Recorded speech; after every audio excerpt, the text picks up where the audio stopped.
Buenos días, estimados hermanos y hermanas de su comunidad cristiana La Roca de Betel. Les saludamos en esta mañana, viernes 29 de abril de 2022, deseando muchas bendiciones para sus vidas, ministerios, para sus familias, para todo lo que emprendan. En este día quisiera que por favor usted me acompañe en una oración para iniciar en esta mañana con este tiempo devocional llamado Mi Tiempo con Dios, desde la Biblia aplicada. Estaremos examinando, reflexionando, analizando un poco un texto bíblico que puede que a todos nos ayude, nos hable en el día de hoy.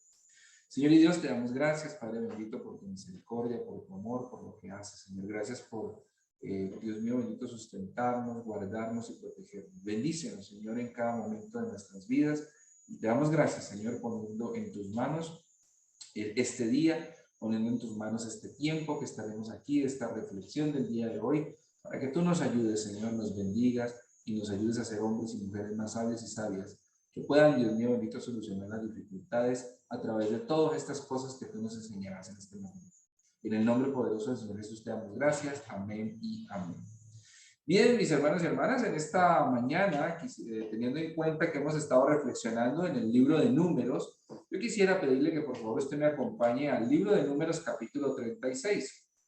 Libro de Números capítulo 36, versículos 1, vamos a leerlo hasta el versículo 9.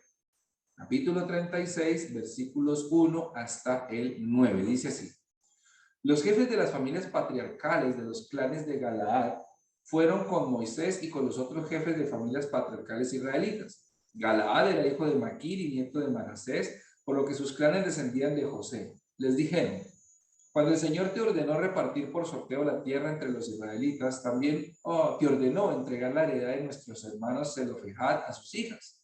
Ahora bien, si ellas se casan con hombres de otras tribus, su heredad saldrá del círculo de nuestra familia patriarcal y será transferida a la tribu de aquellos con quienes ellas se casan. De este modo, perderíamos parte de la heredad, pues nos tocó por sorteo. Cuando los israelitas celebren el año del jubileo, esa heredad será incorporada a la tribu de sus esposos y se perderá como propiedad de nuestra familia patriarcal. Entonces, por mandato del Señor, Moisés entregó esta ley a los israelitas.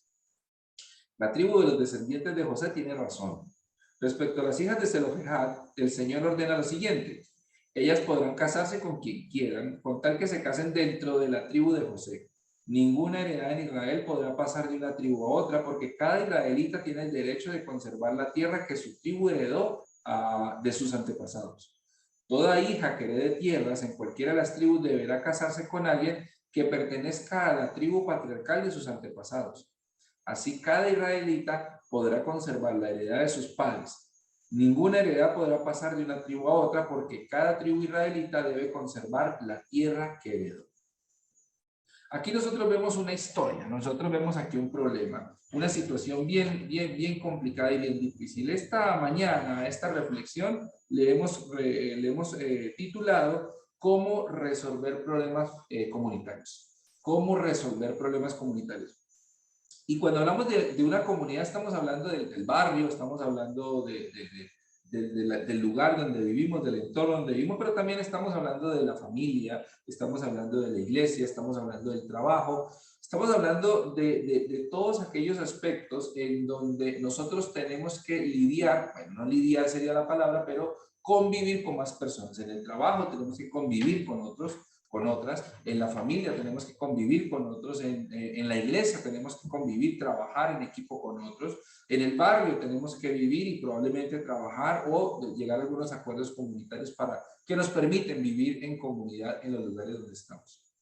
Cuando hablamos de resolver, cómo resolver los conflictos comunitarios, los problemas comunitarios, pues el texto aquí nos deja ver varias cosas bien interesantes, ¿no? Una de las cosas interesantes es una situación que tienen las hijas de un hombre llamado Zelofejad. Este hombre, perdón, Zelofejad. Zelofejad es un hombre que murió hace mucho tiempo, pero que cuando murió solamente tenía hijas, mujeres. Mahla, Tirsa, Hogla, Milca y Noa. Mahla, Tirsa, Hogla, Milca y Noa. Fueron sus 4 hijas, mujeres todas ellas.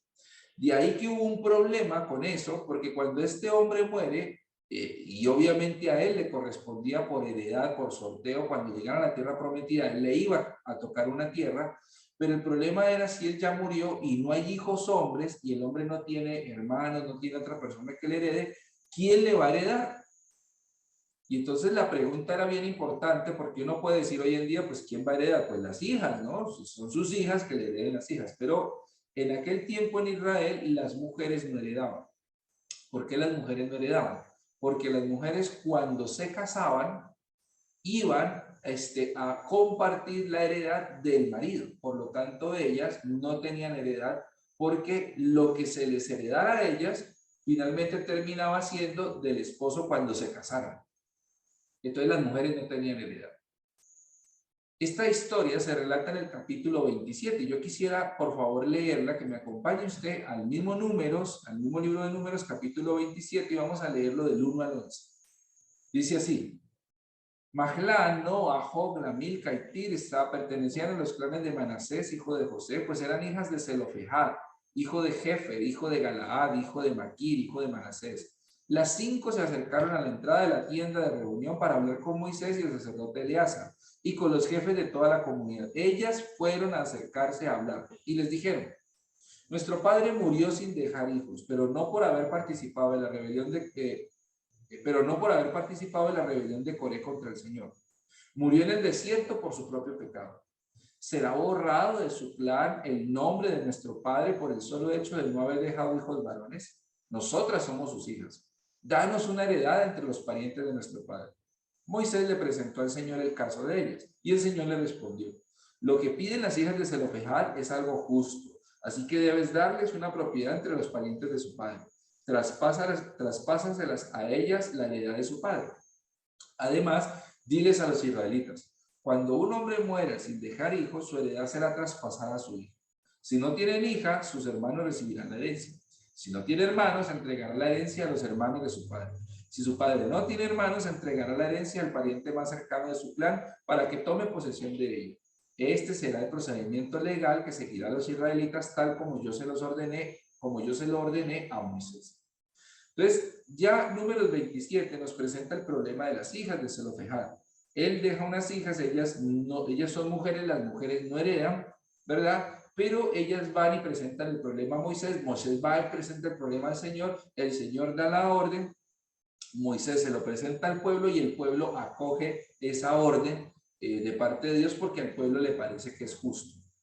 Sin embargo, a pesar de que esta orden había sido dada en el capítulo 27 y las cosas quedan bien, y entonces dicen, bueno, si ellas son mujeres, no hay problema que sean mujeres, pues que hereden de su padre. Si no hay hijos varones, no hay lío, que las mujeres hereden de su padre. Pero cuando pasa el tiempo, empiezan a reflexionar y se encuentran con que hay un problema. Estas mujeres crecen y estas mujeres un día se van a casar porque es lógico.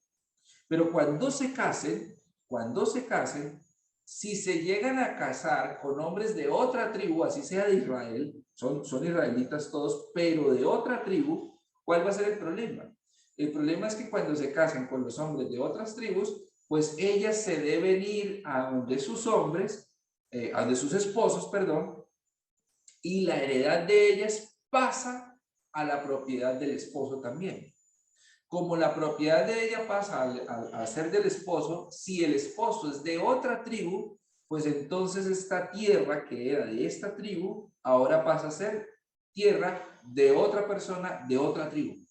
Y entonces la tierra que se dio por sorteo para esta tribu, pues empieza a volverse más pequeña, porque ya ese territorio ya no es mío, porque ya pasó a la tribu de allá, porque las dueñas se casaron con gente de la tribu de allá. Entonces, cuando ese problema se presentó, ellos dijeron, no, pues tenemos que buscarle solución a eso. Y entonces, ¿qué viene? Viene un nuevo conflicto, viene un diálogo, viene un ponerse de acuerdo, viene un buscar a Dios. Dios vuelve otra vez y da una respuesta, y la respuesta le parece bien a todos. ¿Cuál es la respuesta de Dios? Dios dice, cuando las mujeres hereden, cuando se presente un caso como el de estas mujeres, que no hay hombres, varones, hijos, y entonces ellas son las que van a heredar, pues estas mujeres tienen una regla: no se pueden casar con una persona de otra tribu. Se tienen que casar con los mismos de la misma tribu para que la tierra que ellas tienen se quede dentro de la misma tribu y no se vaya a otro lugar. Vemos aquí entonces cómo hubo un inconveniente inicialmente, se soluciona, pero ese inconveniente que se soluciona produce otro inconveniente que luego otra vez se habla y luego otra vez se soluciona. En otras palabras, los problemas o los conflictos comunitarios no se resuelven una sola vez, sino que constantemente estos conflictos se están presentando. ¿Eso es malo? No, eso no es malo. Eso es bueno porque los conflictos lo que nos revela es una realidad, una situación que no se ha, digamos, solucionado del todo, y que el conflicto lo que revela es una necesidad de concertar, de arreglar, de volver a ponerse de acuerdo, ¿verdad? En lo que hacemos. ¿Cuáles son los pasos dentro de todo esto que estamos viendo el día de hoy? Bueno, vemos que hay un paso, que es un primer paso, y es un conflicto. Ya lo vimos en el capítulo 27, hubo un conflicto. Las mujeres quedaron solamente mujeres del padre que muere, y entonces ¿quién va a heredar? Ese es un conflicto. Luego que se presenta el conflicto no se anula, no se esconde. La gente no dice, ay, hay un problema, mejor no hablemos de eso porque eso es para problemas. No, hay un conflicto, y lo segundo que se hace es, primero, reconocer el conflicto. Segundo, entrar en diálogo. Se entra en diálogo, ¿para qué? Para resolver el conflicto. Hay un diálogo con el que se resuelve el conflicto, ¿no? Para entrar por lo menos a resolver el conflicto. Entonces, se habla del conflicto, se dialoga. Mire, yo tengo este problema, vengo a exponerlo a donde ustedes. Estas personas reciben el problema, ¿y qué es lo que hacen? Se busca de Dios. Se habla, se dialoga, pero también se busca de Dios, que es lo que hizo Moisés. Y luego, cuando Dios de pronto nos ha dado, nos ha hablado, nos responde, entonces viene una etapa de consenso, en donde la gente dice, mire, Dios acaba de decir esto, y la gente toda dice, bueno, amén, estamos de acuerdo. Eso pasó en el capítulo 27. Pero luego en el capítulo 36 se nos presenta un nuevo conflicto, porque la situación, digamos, no es estática, y aunque aquí se aclaró una situación, pues resulta que las cosas siguen bien, está bien, se aclaró la situación, pero ahora nadie había pensado que estas mujeres se iban a casar. Y si se casan con gente de otro lugar, entonces, ¿qué hacemos? Entonces hay un nuevo conflicto. ¿Y qué pasa cuando hay un nuevo conflicto? La gente reconoce el conflicto, entra en diálogo, hay otra vez más diálogo, digamos, poniendo en la mesa el nuevo conflicto que hay, nuevamente se busca de Dios, nuevamente Dios habla, y nuevamente hay un consenso. Y seguramente si después hubo otro conflicto con las mismas personas, pues vuelve otra vez y se reconoce el conflicto, nuevamente y más diálogo, nuevamente y más búsqueda de Dios, y nuevamente probablemente se llegará a un consenso. ¿Qué queremos decir con esto, mis hermanos y hermanas, el día de hoy? Lo que queremos decir, hermanos, es que primero, los conflictos no son malos. El conflicto no es negativo. El conflicto es bueno, porque lo que hace el conflicto es revelar una situación que no se ha atendido correctamente. El conflicto simplemente devela una situación que nosotros tenemos que atender y que no la hemos atendido, y que tenemos que atender y que tenemos que solucionar. Entonces, por eso hoy no se habla de resolver conflictos, hoy se habla de gestionar conflictos. Es decir, el conflicto es bueno porque nos devela, nos deja ver una situación que antes no veíamos, y ahorita la tenemos que ver. Entonces, eso es muy importante. Lo segundo, pues, es todo conflicto requiere que haya un diálogo. Diálogo, la palabra diálogo viene del griego dia y logos. Dia significa camino y logos significa palabra. El diálogo es el camino por el optar por la palabra, es el camino de la palabra. Diálogo es el camino de la palabra, escoger el camino de hablar, de hablar con la palabra.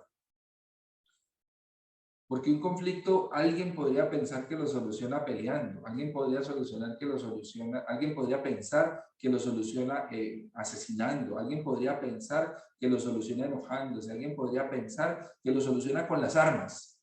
No, el conflicto se soluciona a través del diálogo, del camino de la palabra. Pero también dentro de todo esto aprendemos que es necesario buscar de Dios, porque a veces nuestro torpe entendimiento, nuestra sabiduría no es suficiente. Dios a veces tiene que hablarnos, Dios a veces tiene que guiarnos, Dios es el que a veces tiene que llevarnos por ese camino. Y por último, Esperamos llegar a un consenso. Y si por alguna razón no llegamos a un consenso, es porque definitivamente no hemos escarbado bien en el conflicto. Tenemos que mirar lo que el conflicto nos está revelando para que podamos llegar a las causas del conflicto y así resolver las cosas de una mejor manera y que definitivamente haya un consenso entre todos. Nadie escapa del conflicto, ninguna organización comunitaria, ni el trabajo, ni en el barrio, ni en la familia, ni en la iglesia. Siempre hay conflictos. No satanicemos el conflicto, no pensemos que es negativo, no pensemos que está mal, no pensemos que debemos meterlo debajo de la alfombra. El conflicto simplemente es para pensar lo que hay detrás de él y solucionar cualquier situación que tengamos entre todos y todas. Que el Señor les bendiga, mis hermanos y mis hermanas, y que tengan una feliz mañana. Bendiciones.